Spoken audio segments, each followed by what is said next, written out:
दोस्तों, सबसे पहले तो आप सभी लोगों को नमस्कार। मैं कृष्णकांत। अभी बीजेपी के 11 सालों के शासनकाल में एक भी ऐसे धमाके नहीं हुए थे। और ये जो भाजपा की सरकार है उसके द्वारा ये बात बहुत जोर देकर कहा जाता है। और ये बात तब बहुत ज्यादा वैल्यूएबल हो गया जब हमारे देश के जो रक्षा सलाहकार हैं अजीत डोभाल जी, उनके द्वारा बयान दिया गया कि भाजपा के शासनकाल में कहीं पर भी बम धमाके नहीं हुए हैं। अब ये जो धमाके हुए हैं तो सरकार को इसे किस रूप में लेना चाहिए, किस रूप में देखना चाहिए। और निश्चित तौर पर ये जो धमाका किया गया है, ये जो धमाका हुआ है, ये भाजपा की सरकार को मुंह चिढ़ाने के लिए किया गया है। मतलब कि भाजपा की सरकार को बदनाम करने के लिए किया गया है। तो हमें इसे किस रूप में देखना चाहिए, या सरकार को इसे किस रूप में देखना चाहिए, या किस रूप में लेना चाहिए। सबसे पहले ये बात जान लीजिए कि अगर कहीं पर भी कोई घटना होती है, प्रिय या अप्रिय, तो उस घटना के आधार पर हम सरकार की कार्यप्रणाली को तय नहीं कर सकते हैं। कहीं पर भी कोई घटना होती है, बड़ा घटना हो या फिर छोटा घटना हो, तो उस घटना के आधार पर हम सरकार की कार्यप्रणाली को तय नहीं कर सकते हैं। सरकारी कार्यप्रणाली पर हम उंगली तब उठा सकते हैं, इसी आधार पर उठा सकते हैं कि घटना हो जाने के बाद में सरकार एक्शन क्या लेता है। कहीं पर भी कोई घटना हुआ तो उसके बाद में सरकार का रिएक्शन क्या होता है, इस आधार पर हम तय कर सकते हैं सरकारी कार्यप्रणाली को, और सरकारी कार्यप्रणाली पर उंगली उठा सकते हैं। और नहीं तो ऐसे नहीं उठा सकते हैं। अब सरकार कोई भगवान नहीं है। कहीं पर अगर कोई घटना हो जाती है तो सरकार तो भगवान नहीं है कि वो एकदम अंतर्यामी है, वो जान रहा है कि हाँ फलाने जगह पर मतलब घटना होने वाला है। वो एक सरकार है जो घटना के बाद में ऐसी कार्रवाई करेगा जो कि अगले बार से ऐसी घटना ना हो। और बता दूं आप लोगों को, जैसे ही यह घटना हुआ तो 10 मिनट के अंदर ही वहां पर पुलिस मौके पर पहुंच गई, और हमारे देश की जो सीआरपीएफ है वो भी उसमें लगी हुई है। और उसके बाद में आपको बता दूं कि हमारे देश के जो गृह मंत्री अमित शाह उसके लिए तुरंत एडवाइजरी जारी किए, अलर्ट जारी किए, और तुरंत वहां घटनास्थल पर तुरंत मौके पर ही पहुंचे। और हमारे देश के जो प्रधानमंत्री हैं वो उन सभी लोगों से मिलने गए जो इस घटना में घायल हुए हैं, उनसे वो मिलने गए। अब यहाँ पर यह देखने वाली बात है कि इस घटना को लेकर के सरकार की आगे की रणनीति क्या होगी।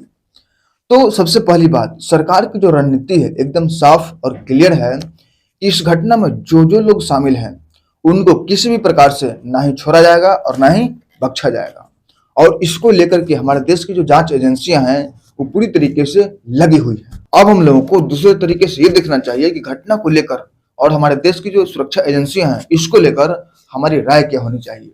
तो सबसे पहली बात आप लोगों को बता दूं कि हमारे देश की जो सुरक्षा एजेंसियां हैं उनको बारंबार धन्यवाद देना चाहिए। क्यों देना चाहिए, इसका रीजन आपको बता रहा हूं कि ये घटना होने के कुछ दिन पहले हमारे देश के अलग अलग भागों से आरडीएक्स मिल रहे थे। और ये आरडीएक्स कोई छोटा मोटा नहीं, बहुत बड़ी बड़ी मात्रा में 3,500 हजार किलो आरडीएक्स देश के अलग अलग भागों से मिल रहे थे। और निश्चित तौर पर ये जो आरडीएक्स था वो देश के अलग अलग भागों को दहलाने के लिए ही होंगे, क्योंकि ये जो आरडीएक्स था, ये आरडीएक्स कोई देश के विकास में तो काम होता नहीं है। ये निश्चित तौर पर ये जो आरडीएक्स था वो देश के अलग अलग भागों को दहलाने के लिए था। तो यहाँ पर हमारे देश की सुरक्षा एजेंसियों के कारण अलग अलग जगह से लोग पकड़े गए। आप लोग देख ही रहे हैं, कभी यूपी से कभी कश्मीर से लोग पकड़े गए हैं, वो भी आरडीएक्स के साथ में और अलग अलग विस्फोटक सामग्री के साथ में।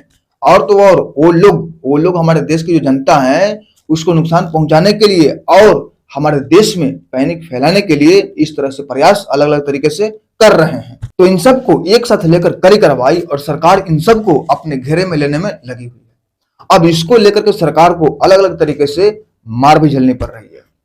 सरकार को बाहरी के साथ साथ अंदरूनी समस्याओं का भी सामना करना पड़ रहा है। फॉर एग्जाम्पल, अगर आप देखेंगे तो सरकार के द्वारा और निर्वाचन आयोग के द्वारा जब एसआईआर लागू किया जा रहा है, मतलब कि एसआईआर का मतलब स्पेशल इंटेंसिव रिवीजन, इसका मतलब ये होता है कि जो देश का नागरिक नहीं है वो वोट नहीं दे सकता है। और ये तो हालांकि निर्वाचन आयोग का चुनाव से संबंधित प्रक्रिया है, लेकिन एसआईआर लागू होने के बाद में हमारे देश में ऐसे घुसपैठिए पकड़े जा रहे हैं कि अगर एसआईआर लागू नहीं होता तो हमारे देश में जितने भी घुसपैठिए हैं वो नहीं पकड़े जाते।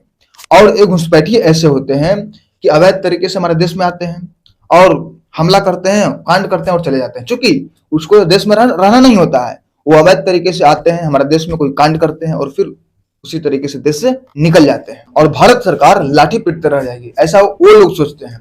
लेकिन मैं आपको बता दूं कि अभी भारत सरकार का जो एक्शन मोड है वो पूरी तरीके से बदल गया है। अगर आप हमारे देश में अगर कांड करके कहीं भी जाओगे, किसी भी देश में जाकर छिपोगे, तो अब भारत सरकार सीधे उस देश पर हमला करता है।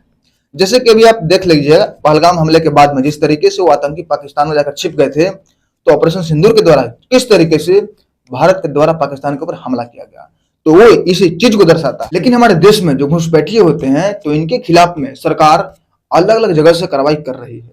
और पहलगाम हमले के बाद में तो हमारी सरकार जो है घुसपैठियों को लेकर के बहुत ज्यादा अलर्ट हो गया है। लेकिन सरकार को अंदरूनी समस्याओं का सामना इस तरीके से करना पड़ रहा है कि हमारे देश में जो घुसपैठिए हैं उससे भगाने और हमारे देश में जो घुसपैठिए हैं उसे पहचान करने को लेकर ही विरोध का सामना करना पड़ रहा है।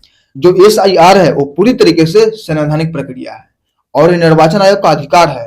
तो जब इसे लागू किया जा रहा है तो विपक्षी पार्टियों के द्वारा इसका विरोध किया जा रहा है, और विरोध ही नहीं किया जा रहा है, इसको लेकर के कोर्ट में मामला चला जा रहा है और कोर्ट भी इसे बहुत ही सुनने योग्य बना देती है।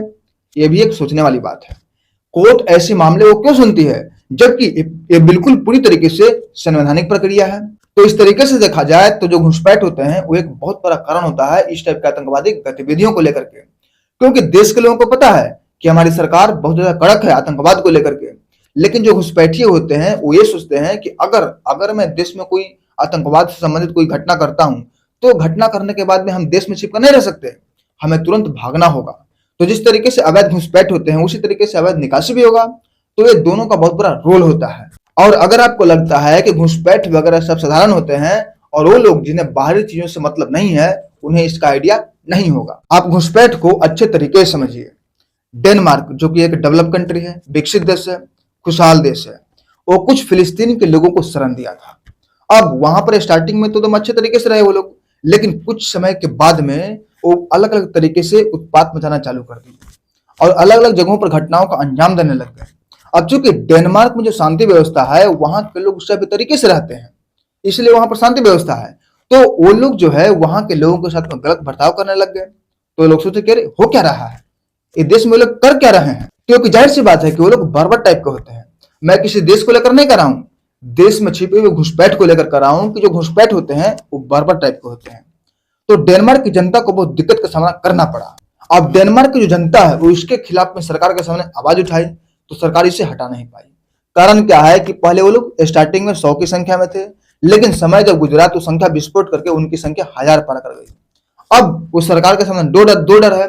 अगर इन सब को छोड़कर अगर जबरदस्ती अगर अपने देश से भगाते हैं तो जो मानव अधिकार का दुहाई देते हैं वो इसके बारे में बात करेंगे, और अगर इन सबको छोड़ करके अगर जबरदस्ती भगाते हैं तो ये लोग संख्या में इतने ज्यादा बढ़ जाते हैं कि अगर ये लोग भगाएंगे तो इनके वोट बैंक को प्रभावित करते हैं, तो सरकार इसे हटा नहीं पाती है। तो भारत सरकार ये सब चीजों को समझ रही है और पूरी तरीके से अपने लोभ और भय को त्याग करके उन घुसपैठियों को यहां से भगाने की कोशिश कर रही है।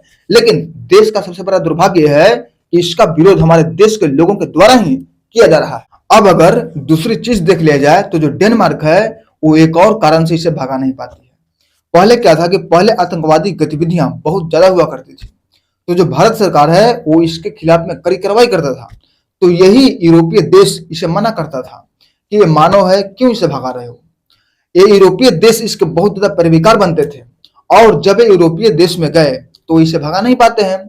और जो अमेरिका है और जो यूरोपीय देश हैं इसका बहुत ज्यादा पैरवी किए थे, इसी कारण से ये इसे भगा नहीं पाते हैं। तो अब उन्हीं के देश में आकर उन्हीं के सीने पर मुंह धर रहे हैं। और ये केवल यूरोप के डेनमार्क की घटना नहीं है। आपको बता दूं कि ब्रिटेन की राजधानी जो लंदन है, जो विश्व का शांति शहर माना जाता है, वहां पर जितने भी जो बड़े बड़े पैसे वाले लोग हैं, जो बड़े बड़े उद्योगपति हैं, जो वहां पर रह रहे हैं, तो वहां से हटकर कहीं और बसने की तैयारी कर रहे हैं।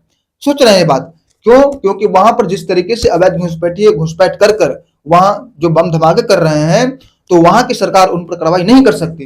क्यों नहीं कर सकती? क्योंकि वही लोग जो शुरुआत में इसका सपोर्ट किए थे, समर्थन किए थे, तो वो लोग इस पर कार्रवाई नहीं कर सकते। क्योंकि सरकार को ये बात पता है कि जो अवैध घुसपैठिए हैं ये अब अवैध घुसपैठ तक सीमित नहीं है, ये पूरे देश में बहुत बड़ी संख्या में फैल चुके हैं। इसीलिए वहां की जो सरकार है इस पर कार्रवाई नहीं कर पा रही है। और ये शुरू में अवैध घुसपैठ होते हैं, उसके बाद उत्पाती बनते हैं, और फिर उस प्रकार से आगे चलकर वो वोट बैंक बनते हैं, और फिर उसके बाद में वहां की सरकार के लिए बहुत बड़ी समस्या बन जाते हैं। अब अमेरिका को ही ले लीजिए, तो अमेरिका शुरुआत में क्या करता था, इस टाइप के अवैध घुसपैठ का बहुत सपोर्ट करता था।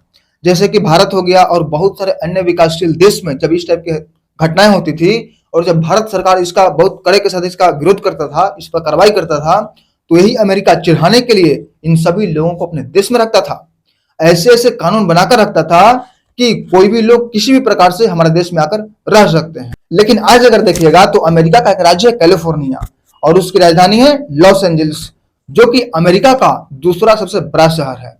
तो वहां पर उसके अंदर क्या हुआ कि अवैध घुसपैठिए के द्वारा वहां के जो आईफोन के शोरूम थे उसको किस तरीके से तोड़फोड़ किया गया और उसे लूट लिया गया। तो इस वीडियो का निचोड़ यही है कि जो अभी ब्लास्ट हुआ है, तो इस ब्लास्ट को लेकर के अगर सरकार का जस्टिफिकेशन करेंगे तो कम से कम इस आधार पर करना चाहिए कि ब्लास्ट होने के बाद में सरकार का एक्शन क्या था, ब्लास्ट होने के बाद में सरकार के द्वारा एक्शन क्या लिया गया।